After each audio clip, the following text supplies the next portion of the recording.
Bom dia a todos que nos acompanham em mais um Manhã Viva. Seja bem-vindo aqui à nossa sala de estar. E hoje nós falaremos sobre um tema que toca, com certeza, muitas famílias, os cuidados paliativos. E hoje conosco está a professora e enfermeira Ana Rocha, especialista nesta área, e vai nos ajudar a esclarecer como a ciência, o amor, o serviço podem caminhar juntos nesses cuidados paliativos aos enfermos. Quando começa a necessidade desses cuidados paliativos, vamos saber mais. Mas, como de costume, vamos começar o nosso programa com a oração inicial. Em nome do Pai, do Filho e do Espírito Santo. Amém. Rogamos a Nossa Senhora, que sempre olha por todos os seus filhos, especialmente por aqueles enfermos, doentes. E assim entregamos a Nossa Senhora a todos os profissionais, famílias e enfermos que estão nos cuidados paliativos. Ave Maria, cheia de graça, o Senhor é convosco. Bendita sois vós entre as mulheres e bendito é o fruto do vosso ventre, Jesus. Santa Maria, Mãe de Deus, rogai por nós, pecadores, agora e na hora de nossa morte. Amém. Em nome do Pai, do Filho e do Espírito Santo. Amém. Seja bem-vinda, Ana, também. Olá, muito bom dia, muito bom dia. Obrigada pela sua presença aqui conosco. Esse tema que, com certeza, toca muitas famílias, como eu falei no início. O que te levou a se especializar nessa área? Eu trabalhei durante 23 anos em cuidados paliativos, nomeadamente na área da oncologia, onde os cuidados paliativos começaram o seu percurso naturalmente, neste seguimento de acompanhamento deste tipo de pessoas com doenças evolutivas, senti necessidade de dar melhor resposta, baseada na ciência, baseada na evidência, mas também baseada num cuidar humanizado, por forma a que pudesse, acima de tudo, dar resposta ao sofrimento humano, que era aquilo que eu identificava como necessidade major. E por isso ter feito formação nesta área. Naturalmente, também antes de trabalhar em cuidados paliativos, tive experiência em cuidados globais, noutras especialidades, e onde percebi que, efetivamente, a doença crónica e avançada trazia consigo muita dor, muitos sintomas descontrolados, muita necessidade de ajuste, adaptação e suporte ao doente e à família, e que nem sempre estava a encontrar esta resposta adequada para aqueles doentes. E por isso ter tido a sensação de que tenho que aprender mais sobre esta área, o que é que eu posso fazer para responder. E por isso ter feito pós-graduação, depois mestrado e doutoramento também nesta área. Então existem informações... Estar a fazer doutoramento nesta área. Então existem informações específicas, não basta ser profissional da saúde para atuar nos cuidados paliativos. Exatamente. Está já delineado ao nível da Associação Europeia de Cuidados Paliativos e da nossa Associação Portuguesa de Cuidados Paliativos, também ao nível da própria lei. Nós temos uma lei que regulamenta os cuidados paliativos em Portugal, a Lei número 12, e que nos diz que os cuidados paliativos têm 3 áreas de ação, que é a ação paliativa, a abordagem paliativa e os cuidados paliativos especializados. Consoante a área de ação, nós temos níveis de formação. O curso básico de cuidados paliativos, que é recomendado para todos os profissionais, todos os profissionais que contactem com a pessoa com doença, independentemente da área em que trabalham, seja comunidade ou a área hospitalar, em qualquer idade do percurso de vida.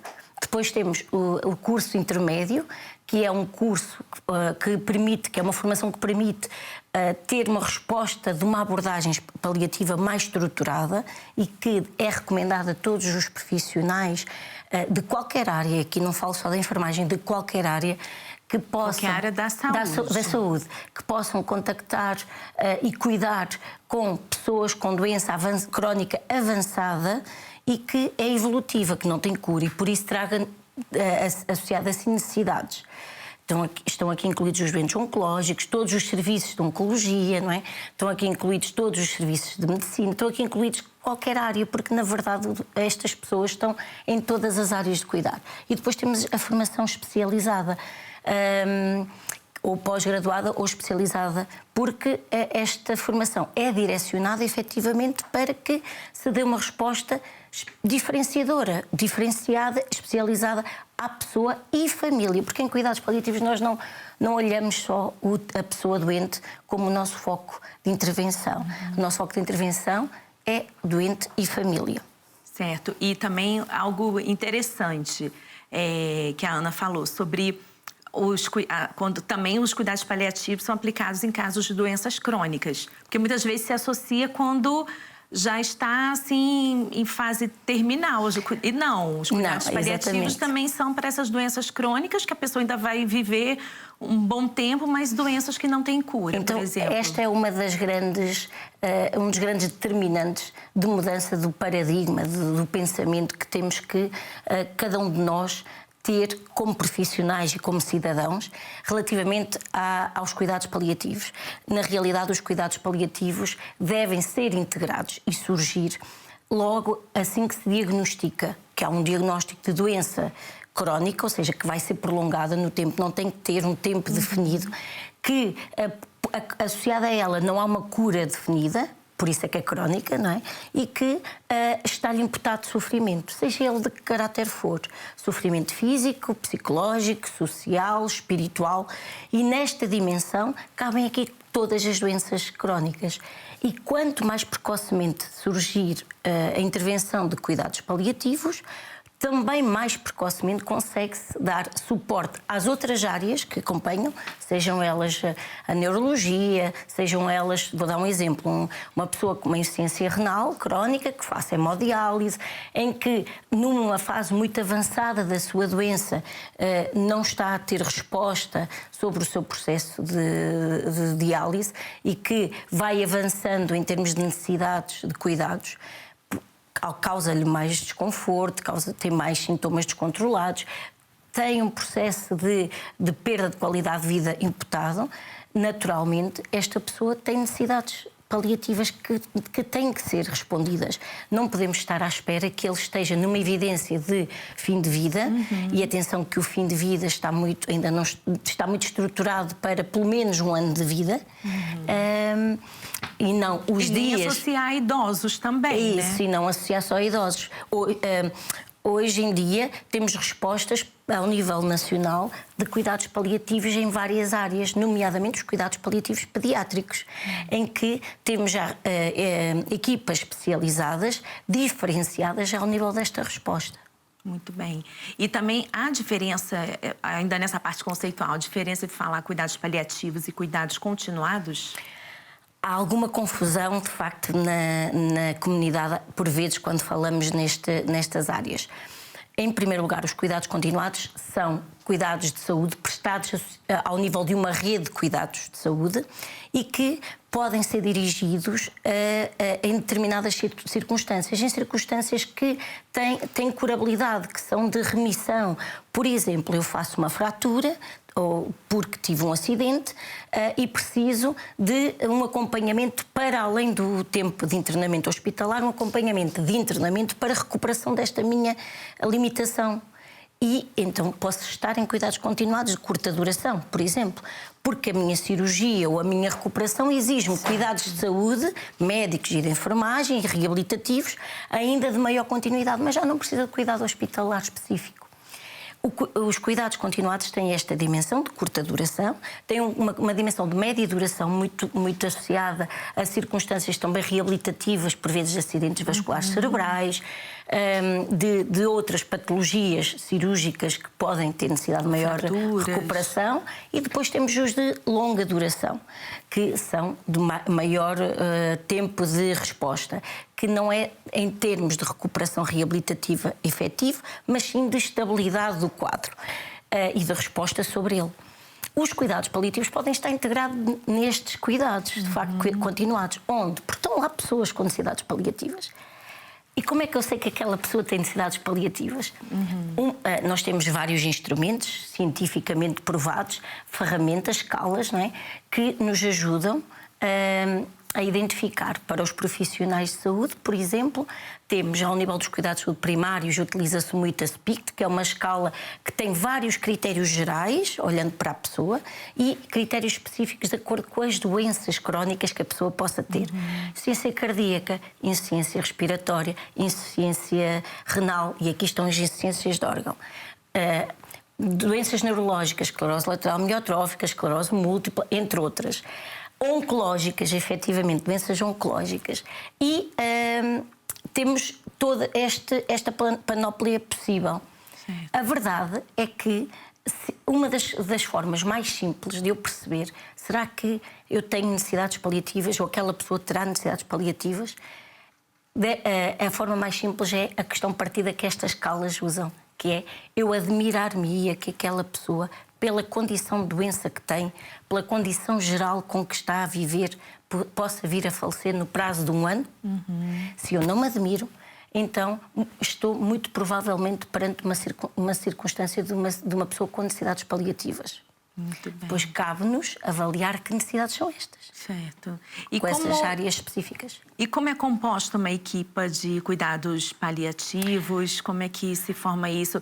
Porque há a possibilidade de ser no hospital e também na comunidade. Na comunidade, nas casas das pessoas. Exatamente. Primeiro, os cuidados paliativos, e explicar a nível nacional, os cuidados paliativos estão regulamentados por uma Comissão Nacional de Cuidados Paliativos, que suportada também por... tínhamos as comissões regionais de cuidados paliativos que suportavam também a implementação do plano diretivo de ação, que procura-se que de 2 em 2 anos existam linhas orientadoras para responder. Isto para chegar a esta questão da equipa. Esta própria Comissão Nacional rege, de facto, que está regulamentado pela lei da Lei de Bases dos Cuidados Paliativos, pelas orientações da Rede Nacional de Cuidados Paliativos, e diz-nos que os cuidados paliativos prestam-se nos 3 níveis que eu informei, a ação paliativa, a abordagem paliativa, os cuidados especializados, sendo que os cuidados especializados são efetivamente cuidados prestados por equipas específicas para cuidados paliativos. Certo. Tendo atenção a isto, essas equipas devem ser, independentemente de ser equipas comunitárias de suporte aos cuidados paliativos ou equipas hospitalares de suporte a cuidados paliativos, devem ser interdisciplinares, constituídas por médico, enfermeiro, assistente social, psicólogo, outras áreas de suporte de reabilitação, nutrição, psiquiatria. Temos ainda aqui os auxiliares da ação médica ou os elementos que dão este apoio, os voluntários, que têm um papel reconhecido dentro dos cuidados paliativos também, como suporte, e todos eles devem ter formação, no mínimo, avançada, para não dizer especializada. E que trabalham efetivamente em rede. E pergunta-me, vão todos ao mesmo tempo junto do doente? Não. Por exemplo, no hospital, efetivamente eles estão presentes todos, numa avaliação inicial, porque no hospital temos as unidades de cuidados paliativos, mas temos as equipas intra-hospitalares de cuidados paliativos, que fazem o quê? Procuram levar a resposta de cuidados paliativos onde quer que o doente esteja. Na urgência, num serviço de internamento, seja ele de que área for, ao nível da consulta de ambulatório, porque nem todos os doentes de cuidados paliativos precisam de estar internados. Sim. Podem estar na sua vida regular a ter, efetivamente, acompanhamento ao nível ou de consulta de ambulatório ou de hospital de dia, para corrigir, ou de internamento. Na comunidade, as equipas comunitárias deverão ter exatamente esta mesma configuração interdisciplinar. Há um elemento que eu não disse aqui, que é o elemento de acompanhamento espiritual. O elemento pode ser de caráter ligado à área religiosa, efetivamente ser um religioso, ou pode não ser. Tem é que ter formação na área de acompanhamento espiritual. Em Espanha há especificamente pessoas formadas só nesta área. Então pessoas religiosas... Uns religiosos, outros não, que só fazem acompanhamento espiritual. Mas que têm que ter a formação dos cuidados paliativos. Exatamente. Interessante. E depois... Os que no domicílio, a equipa, naturalmente, numa primeira avaliação, pelo menos médico e enfermeiro devem estar, mas sempre que possível, médico, enfermeiro e a área psicossocial. É verdade que, não podendo estar todos em todas as avaliações, a importância desta formação é exatamente essa, é que todos sabem qual é o papel de cada um dos outros e o que é importante que o outro tenha como informação. Imagine, eu, Ana Rocha, estou naquele momento a fazer um acompanhamento no domicílio àquele utente porque foi necessário e programado fazê-lo, não estaria lá outro elemento da equipa, e identifico que existe dor descontrolada mesmo perante a situação do doente com a medicação que está prescrita. Então devo ativar a área médica da minha equipa e explicar esta circunstância, o que é que pode ser ajustado. Ao mesmo tempo devo compreender se aquela dor tem caráter psicoemocional ou social também, para poder ativar estes elementos. E o mesmo se passa com os outros colegas.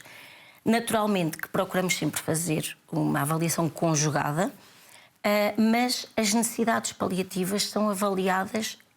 Nós temos um trabalho de equipa muito permanente, em que se discutem as circunstâncias que acompanhamos diariamente, ou pelo menos semanalmente, por forma a delinear-se um plano de intervenção e que todos conheçam. Sim. E quando essa abordagem, os cuidados são feitos em casa, necessariamente por profissionais. A família, não é a família que vai... Ou de repente vai caber à família algum papel, consegue fazer alguma coisa? Sim, como eu lhe tinha dito, nós não nos focamos só no doente. O doente é uma parte da nossa intervenção. A nossa unidade de cuidados é o doente e a família. Naturalmente, a pessoa doente, porque tem a patologia e porque está num processo de transição relativamente à doença, que precisa deste acompanhamento para a promoção do bem-estar e de qualidade de vida. Eu costumo dizer que os cuidados paliativos são cuidados preventivos. Preventivos do sofrimento, preventivos do desequilíbrio da condição da pessoa, preventivos do processo de instabilidade. Como é que fazemos esta prevenção? Promovendo, capacitando a pessoa e a sua família, que também é nosso elemento de cuidados, a reconhecerem as possíveis fontes de sofrimento e, ao mesmo tempo, a intervirem sobre elas. Com o nosso suporte, naturalmente, mas também com esta capacitação.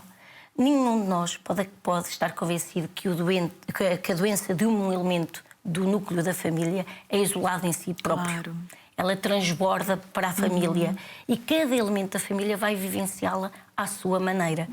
Kubler-Ross diz-nos que há várias fases de processo de aceitação da vivência da doença, e uns estão numa fase de negação, assim como do luto, não é? Uns estão numa fase de negação, outros estão numa fase ainda de ativação, outros estão numa fase de recusa, outros estão numa fase de negociação.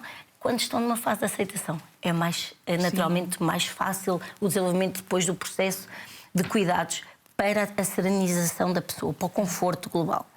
Dizer-lhe também que os cuidados paliativos prolongam-se para além da vida, e por isso é que a família é tão importante. Nós trabalhamos no luto preparatório e antecipatório, que é todas as perdas que vivemos como doente, pessoa doente, ou como família, não é? Relativamente ao processo de doença, ao processo de finitude que possa acontecer, mas também depois de acontecer o momento do falecimento, no pós-morte e no processo de luto. Continuamos a acompanhar aquela família, identificando e protegendo alguns processos que possam vir a desenvolver-se com luto prolongado, que procuramos que não aconteçam, mas damos este suporte.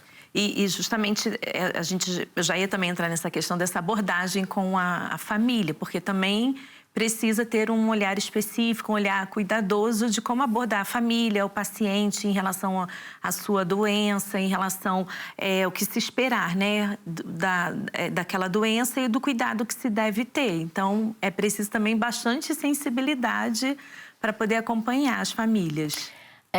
Este ano procuramos que haja acessibilidade aos cuidados paliativos. É o tema do ano. Qual o tema? Desculpa, repete. Acessibilidade. Acessibilidade. Ser acessível. Eu conseguir ter acessibilidade quando sinto que tenho necessidade. E a família, muitas vezes, ou o doente, são os identificadores do sofrimento que estão a vivenciar. No entanto, e naturalmente, se estiverem posicionados neste mito errado que os cuidados paliativos são cuidados de fim de vida, também o são. Atenção, também o são. Somos modificadores do processo de cuidar em fim de vida, num sentido de um modificador positivo, de procurar a serenidade, o conforto, a qualidade de vida da pessoa, mas também a qualidade do processo de fim de vida e de morte. Mas antes disto, a família e o doente têm necessariamente que reconhecer a sua condição para reconhecer a condição, sobretudo, de doença e de sofrimento, para que possam aceitar a proposta de cuidados paliativos ou procurá-la. Quem é que normalmente faz esta referência? O médico assistente do doente, seja de que especialidade for, atendendo a que sempre que temos uma doença, então, evolutiva, que mantém a necessidade de acompanhamento especializado, mas há um conjunto de sofrimento que lhe está imputado e que, na realidade, os cuidados paliativos são peritos na abordagem ao sofrimento, não é?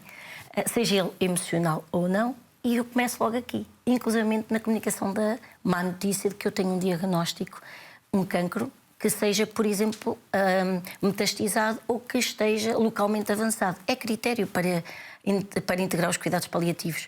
Não significa que isto faça com que esta pessoa não continue a fazer acompanhamento de quimioterapia, de cirurgia, de radioterapia. É mais uma especialidade que, perante a possibilidade daquela situação evoluir rapidamente ou evoluir em processo de sofrimento, já existe para lhe dar resposta.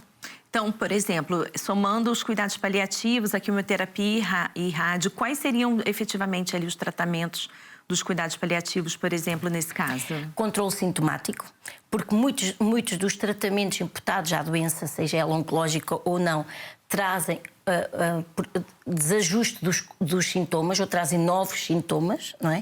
E então, uma abordagem muito efetiva no controle sintomático, seja ele dor, dispneia, falta de ar, náuseas, ansiedade. Uma abordagem também no processo de comunicação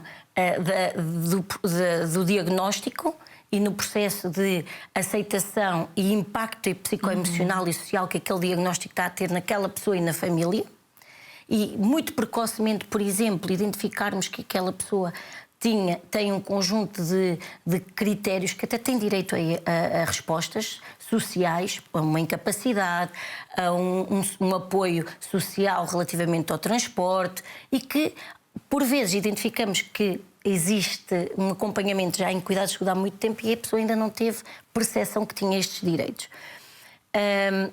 O cuidador informal e o cuidador, efetivamente, é aqui, cuidador familiar, é aqui um elemento de grande intervenção da nossa parte, quer como capacitação para ser cuidador, porque é uma exigência muito elevada, mas não nos podemos esquecer que ele continua a ser familiar.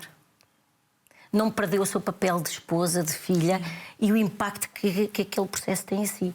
E neste sentido, a resposta psicossocial traz um grande suporte à família no processo de cuidados, porque olhamos o doente e a família no seu todo. Não significa que as outras especialidades não o façam, mas muito focados no processo de cuidado à doença, por vezes esta abordagem global fica para segundo plano. E os cuidados paliativos entram logo com uma abordagem muito global, muito centrada na pessoa, na sua família. Não significa que não estejam centrados na doença e que não haja aqui também este suporte. Antes, pelo contrário, temos que estar centrados. Mas o primeiro plano para nós é a pessoa e o impacto que aquela doença está a ter nela e no seu contexto familiar. E por isso trazemos aqui este suporte. Controle de sintomas, são os 4 pilares dos cuidados paliativos: controle de sintomas, comunicação com o próprio doente, com a família, com os demais profissionais sobre as necessidades que identificamos, que temos a perícia para identificar, com algumas escalas, cientificamente, não é? Comprovados, e depois o trabalho em equipa, como é uma visão logo de equipa desde raiz, também temos uma resposta multidisciplinar e holística à pessoa, ou seja, global à pessoa.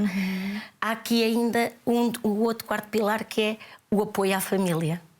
Por isso, todos estes pilares são importantes para nós e é isto que nós trazemos diferente neste sentido. E se começarmos a acompanhar o doente numa fase muito precoce, também o conhecemos numa fase muito precoce, identificamos as suas necessidades numa fase muito precoce, promovendo muitas vezes tomadas de decisão que são importantes ter enquanto tem capacidade para tal, e a apoiar esta dimensão global. Porque se eu o conheço 8 dias antes dele falecer, eu tenho respostas diferenciadas e de qualidade para o bem-estar dele, mas não são respostas que poderão envolver tudo que seria a vontade do doente. Ana, já acabamos o primeiro bloco muito rapidamente. A gente vai continuar o nosso assunto na segunda parte do Manhã Viva.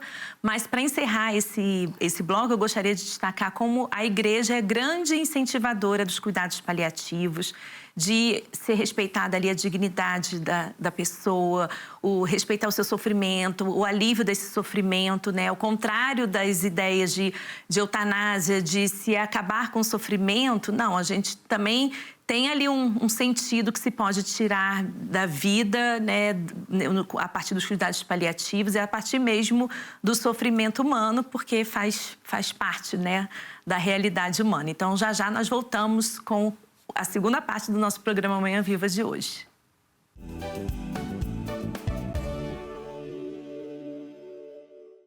Voltamos à segunda parte do Manhã Viva de hoje, em que estamos a falar sobre os cuidados paliativos.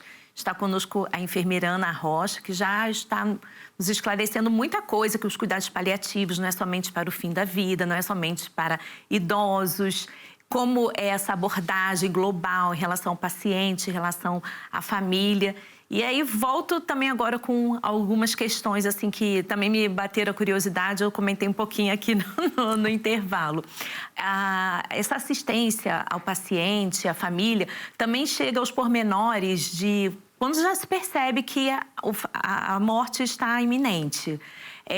Há esse pormenor de atender vontades do paciente, registrar como vai ser o velório, alguma mediação também em relação a patrimônio, a herança. Me surgiu essa curiosidade. Então, esclarecer aqui, efetivamente, que os cuidados paliativos acompanham a pessoa ao longo do seu percurso de doença e no processo de morte. E, naturalmente, quanto mais cedo tivermos então com a pessoa, maior será a capacidade de podermos e o tempo de podermos trabalhar ao nível de várias áreas. E a área espiritual, da espiritualidade, é uma das áreas que requer tempo. Requer tempo porque requer, primeiro, que a pessoa procure evoluir neste processo de aceitação do seu percurso de doença, mas também requer uma relação terapêutica profunda. E importa, efetivamente, envolver a pessoa neste processo de tomada de decisão sempre sobre a sua doença e sobre o que quer que seja feito, sobre o seu processo de doença e sobre o seu processo de vida e sobre o seu processo de morte. Eu costumo dizer que eu, se trabalhasse com a morte, trabalhava sobre o momento da morte até ao momento que a pessoa saiu da instituição ou foi para os seus ritos fúnebres, não é? Mas eu trabalho com a vida até ao último segundo em que ele existe e mantenho-me a trabalhar com a vida mesmo na morte, porque fica a vida dos familiares em sofrimento relativamente aos processos de luto.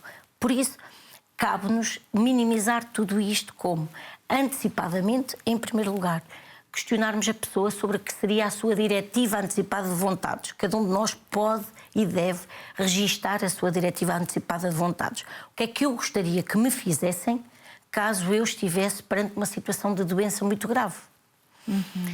Mesmo que eu esteja consciente, orientada e ainda possa dar a minha opinião. Mas pode haver um momento em que eu posso não conseguir dar e o que é que eu gostaria que me fizessem? Gostaria de ter uma sonda para ser alimentado ou não? Gostaria de ser reanimado perante uma situação de paragem cardiorrespiratória em situação de doença avançada ou não? E quem diz isto diz outras condições. Qual o meu lugar preferido de fim de vida? E esta é uma dos processos de tomada de decisão. Que nós trabalhamos com as pessoas à medida do percurso que vamos tendo com elas. Então, cabe-nos efetivamente isto. Perguntar, na sua opinião e perante a sua experiência de vida, qual é o seu legado? não é? Construir o legado. O que é que eu sou, o que é que eu fui, o que é que eu quero manter-me a ser, mesmo quando não estiver presente fisicamente. E com isto construímos muitas vezes legado para deixar a filhos, a esposas, a família, não é? Ou à sociedade. Vamos pensar quantas pessoas da nossa comunidade deixaram o seu legado dentro daquilo que construíram socialmente, mas também em família. E revisitando este legado, também, construindo este legado, revisitamos a vida. E aquilo que foi importante no percurso de vida e que construiu aquela pessoa como vida. E estamos a viver a vida, mesmo muitas vezes, numa dependência muito grande. Em segundo lugar, questionamos qual o local que gostaria de permanecer no fim de vida, o que é que gostaria que fosse feito no momento. Temos alguns doentes que conseguem construir, dão as suas determinações, ou entrega do corpo à ciência, ou querem um ritual fúnebre de determinada forma, ou quer que no momento esteja presente ou não esteja presente alguém, e quer que se toque ou não um determinado tipo de música. E com isto também trabalhamos desejos, não só desejos perante o momento de morte, mas ainda desejos de vida. E um dos desejos que mais se muitas vezes executa é efetivamente. Temos uma população ainda muito católica. Nos nossos pessoas mais idosas é, por exemplo, vir ao Santuário de Fátima. Que bonito. Mas atenção que trabalhamos a espiritualidade numa dimensão muito mais transcendente do que a religiosidade. Sim. Efetivamente, a religiosidade é uma área que completa ou cumpre para com a espiritualidade, mas a transcendência vai muito para além disto, não é? Com a musicoterapia, com a natureza, com uma imagem que me é muito, muito querida e que me faz sentir bem, com um símbolo de esperança, entre outros. E também nesse momento, a espiritualidade nesse sentido, mas quem exerce ali a sua fé, a sua espiritualidade, acredito eu que deve também corresponder aos cuidados paliativos de uma forma um pouco mais leve, não é? Sim. É um sentir de processo de aceitação. Quando, na realidade, nós vamos trabalhando esta dimensão da espiritualidade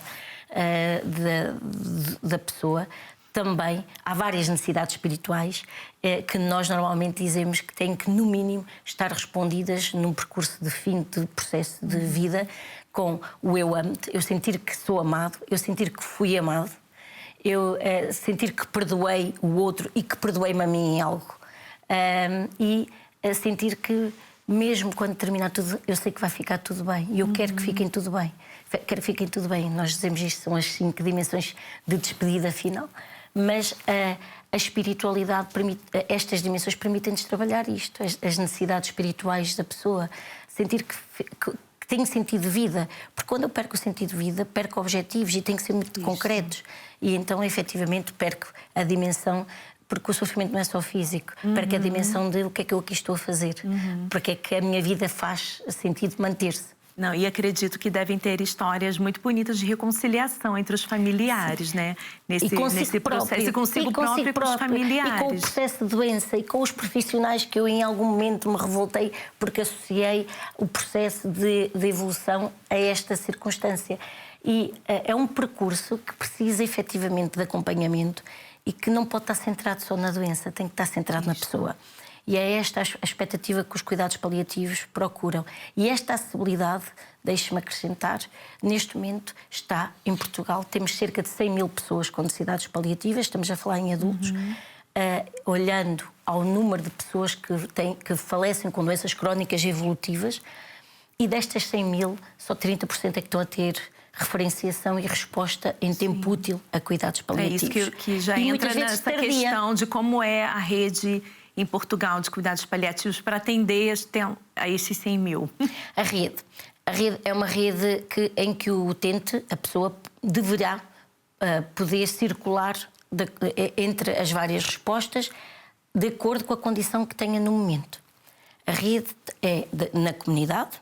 Então, dentro da comunidade temos equipas comunitárias de suporte em cuidados paliativos, que são equipas que vão ao domicílio de médicos, enfermeiros, psicólogos, serviços assistentes sociais e outros, e que trabalham em paralelo com as equipas da comunidade, com o médico de família, com as equipas da SCCI, entre outros.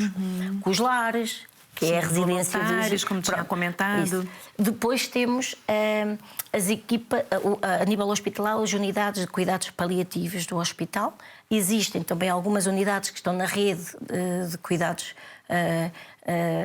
cuidados paliativos, numa rede como se fosse uma rede de cuidados continuados, mas direcionada a paliativos. E temos depois, dentro do hospital, então, as equipas intra-hospitalares. Eu posso estar internada em qualquer serviço e ter a equipa a ir ver-me sobre a área de cuidados paliativos, que ajuda o médico que me acompanha a responder às minhas necessidades paliativas. Posso estar, porque sou muito complexo no meu processo de doença, quer sintomas, quer angústia existencial, quer a angústia porque sou muito jovem, porque tenho filhos muito pequeninos, porque ainda não tive um processo de aceitação relativamente à doença e tenho perda de sentido de vida. E isto são tudo critérios para se considerar este utente altamente complexo. Não é físico, é psicoemocional. E então estas condições precisam de um acompanhamento especializado a tempo inteiro. E, por isso, as unidades também de cuidados paliativos. Sim. Atenção, que o ideal era que nós tivéssemos muitas respostas comunitárias, porque um estudo feito em Portugal, feito por Bárbara Gomes, diz-nos que a maioria dos portugueses quereriam morrer em casa. Eu não sei se é mesmo morrer em casa, efetivamente, se é manter-se tanto quanto possível em casa. Naturalmente, o falecimento em casa, sempre que as equipas comunitárias de cuidados paliativos, quando acompanham doentes no domicílio, têm tido a possibilidade de aumentar com conforto e qualidade do processo o momento de morte em casa. Para a família haver tranquilidade e para o doente haver tranquilidade. Nem todas as condições podem ser em casa, terão que ser no hospital, mas permitir que o doente esteja mais tempo em casa é uma necessidade urgente, porque é uma vontade expressa pelas pessoas. Mas hoje, em Portugal, toda essa rede, essa estrutura é suficiente ou não para atender os pacientes que... Ainda não existem 100 mil pessoas que merecem os cuidados paliativos? Ainda não é. E uma das lutas da Associação Portuguesa de Cuidados Paliativos é efetivamente esta. É dotar... procuramos, junto do Governo e do Ministério da Saúde, aumentar a pressão para que se mantenham cada vez mais respostas de cuidados paliativos e que se estruturem novas, nomeadamente ao nível da comunidade. Porque, como lhe disse, só 30% das pessoas que têm necessidades paliativas estão a ser referenciadas a cuidados paliativos e a ter respostas em cuidados paliativos. Mas muitas destas são no último mês de vida. Chega tardiamente, porque sendo as equipas os recursos são poucos. O tempo de resposta pode ser mais demorado. Se só propomos e referenciamos eu, médico oncologista, eu, médico cardiologista, eu, médico de família, eu, clínico de ortopedia, de pneumologia, de neurologia, ou a equipa, porque na realidade a equipa também pode reconhecer as necessidades paliativas e pede esta referenciação para cuidados paliativos. Se estamos na última semana de vida, se calhar o tempo de resposta pode não chegar em tempo útil. E penso também em 3 âmbitos desafiadores. Pessoas, idosos que estão sozinhos, né, que não têm a família, famílias que também com poucos recursos e pessoas que estão em áreas mais isoladas de Portugal. Também são 3 âmbitos assim que, de repente, também muito desafiador para se chegar aos cuidados paliativos a essas pessoas. A vulnerabilidade é a nossa área de ação, não é? Sim. Trabalhar sobre a vulnerabilidade. E a acessibilidade às pessoas que ainda têm uma vulnerabilidade acrescida, seja porque é pela idade, pelo caráter social de estarem sós, ou por estarem em áreas mais remotas, acresce ainda. Aqui temos algumas bases de suporte, naturalmente. sem dúvida, tem que aumentar o número de equipas e a aposta no número de equipas e a aposta no número de profissionais que contemplam estas equipas, para que elas efetivamente consigam chegar aos utentes em tempo útil e de todos os que necessitam. Isto é uma necessidade urgente para permitirmos a acessibilidade. Segundo, o que é que se tem feito? Tem-se utilizado muito também a forma remota de acompanhamento com alguém local. Neste caso, os cuidados paliativos trabalharem em consultoria, somos consultores, como especialistas que somos, às equipas do centro de saúde que até vão à casa da ECCI fazer reabilitação ou cuidados específicos às pessoas no seu domicílio.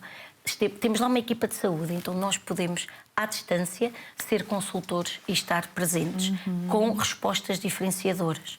Temos ainda a possibilidade do uso dos voluntários com formação e penso que, por exemplo, pensemos na área da oncologia, já temos a Liga Portuguesa contra o Cancro, de facto, a desenvolver este processo, mas num projeto associado aos cuidados paliativos, por forma a apoiar, a chamar o Navigator, a apoiar que aquelas pessoas tenham formação para identificar e dar necessidades para remeterem às equipas, mas ao mesmo tempo apoiarem as pessoas a percorrer o sistema de saúde nas respostas que elas precisam, nomeadamente nos cuidados paliativos.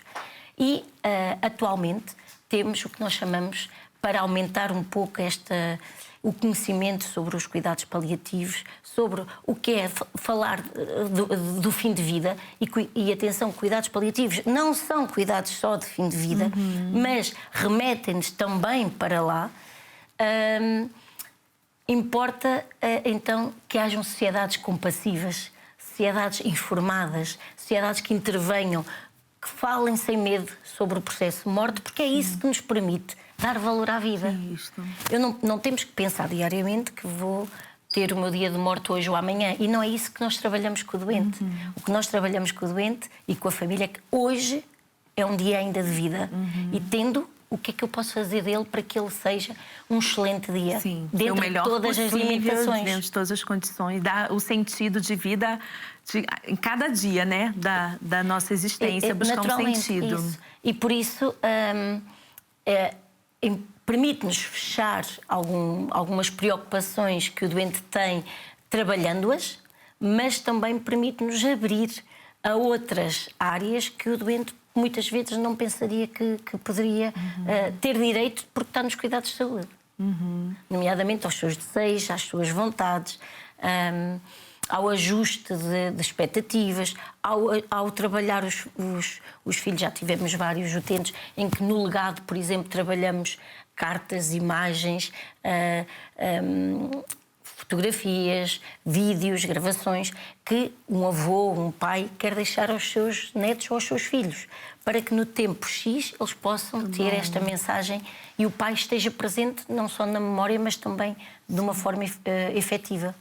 Certo. E há indicadores, métricas também que ajudam a avaliar a eficácia dos cuidados paliativos? Sim. Olha, há vários. Eu vou já começar pelo científico. A ciência diz-nos quando os cuidados paliativos são integrados, os estudos científicos, quando dizem-nos que os cuidados paliativos integrados precocemente é quanto antes possível, o mais próximo do diagnóstico da doença avançada, têm intervém na redução da ansiedade vivida no processo de doença, na redução da ansiedade da família, na melhoria do controle sintomático.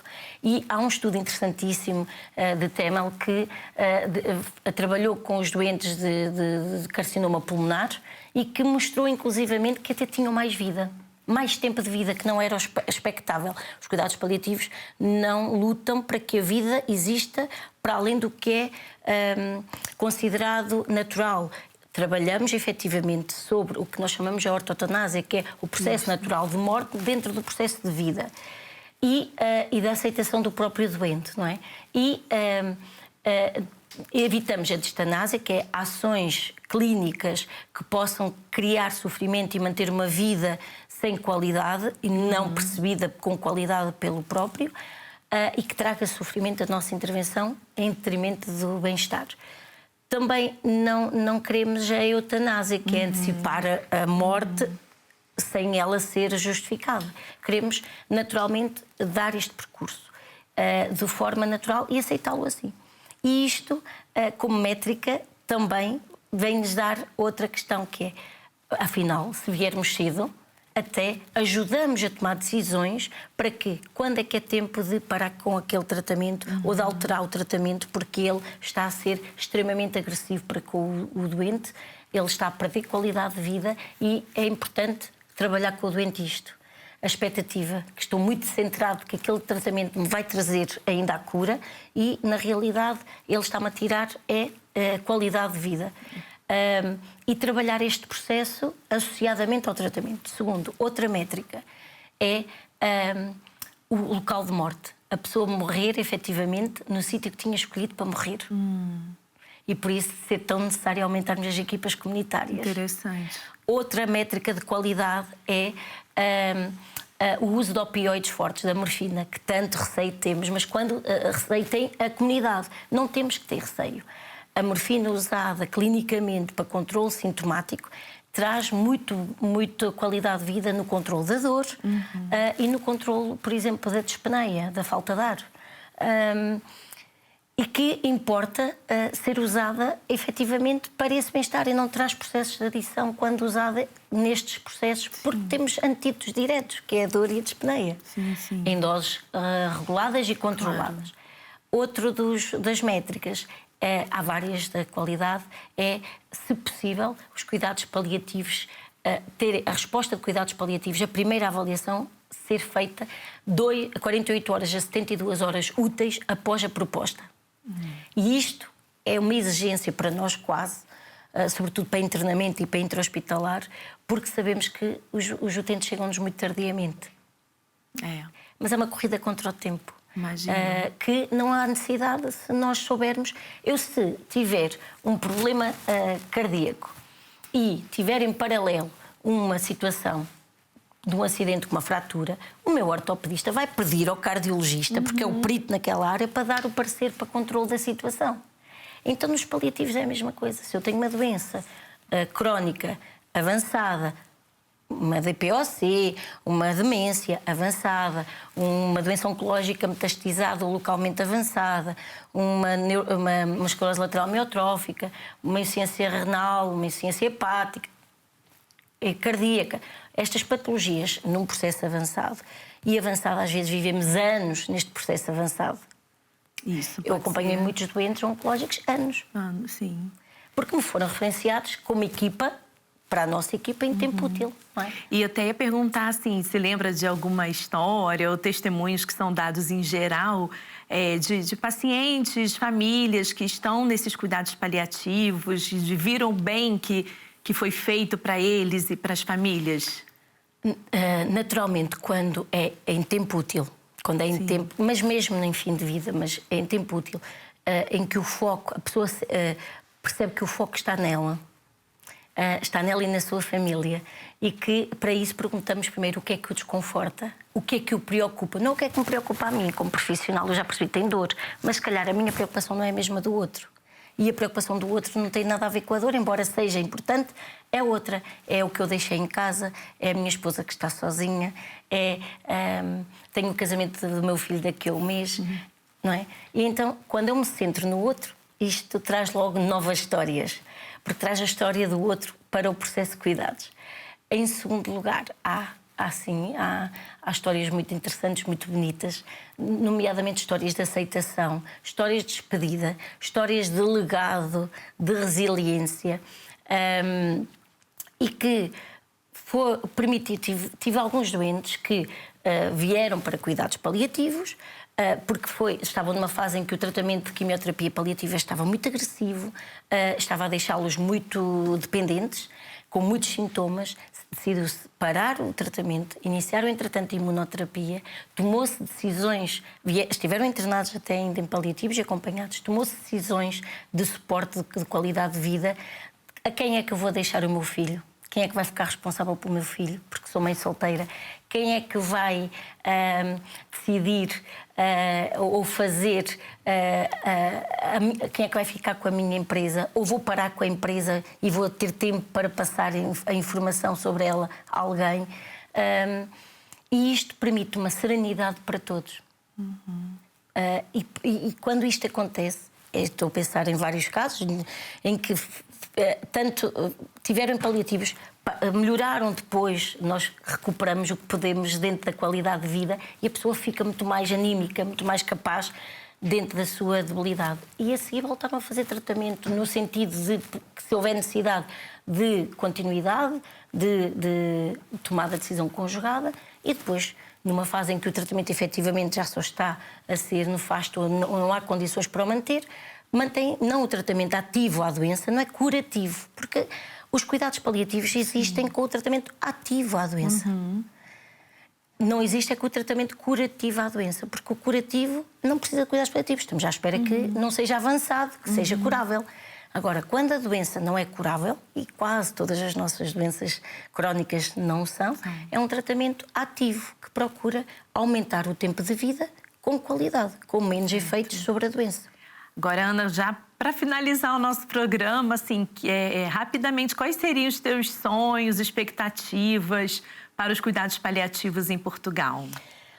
Em primeiro lugar, era que todos os que quisessem permanecer no seu domicílio o mantivessem, porque tinham, na realidade, na sua proximidade, uma resposta de uma equipa comunitária de cuidados paliativos. E isto permitia ter a pessoa dentro do possível na sua comunidade, no seu seio familiar, na sua sociedade, e permitia que, quando efetivamente então a situação exigisse um internamento, a pessoa passasse para um processo de internamento hospitalar e não levava a que o processo de doença e de dependência quase que culminem sempre numa institucionalização, seja ela hospitalar ou não. E isto era o meu sonho, porque é começar a casa pelos alicerces, onde efetivamente, maioritariamente, nós queremos estar e queremos nos manter. E este é um desejo que importa. É verdade que também era importante haver aqui um apoio efetivo ao cuidador informal, que já existe em lei, mas ainda é muito diminuto. A poder pedir e a interceder, a acessibilidade tem que aumentar ao nível dos processos da comunidade, das equipas comunitárias de cuidados paliativos. Quero muito agradecer a sua presença. Estivemos aqui com a professora enfermeira Ana Rocha. Com certeza foi muito esclarecedor sobre os cuidados paliativos.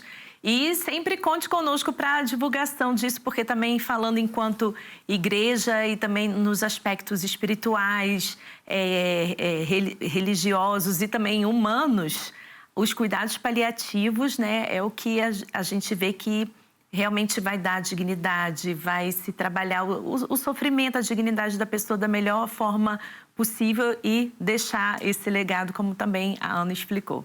Então, obrigada. Muito obrigada, Ana. Obrigada também a quem nos acompanhou no nosso programa de hoje e até a próxima.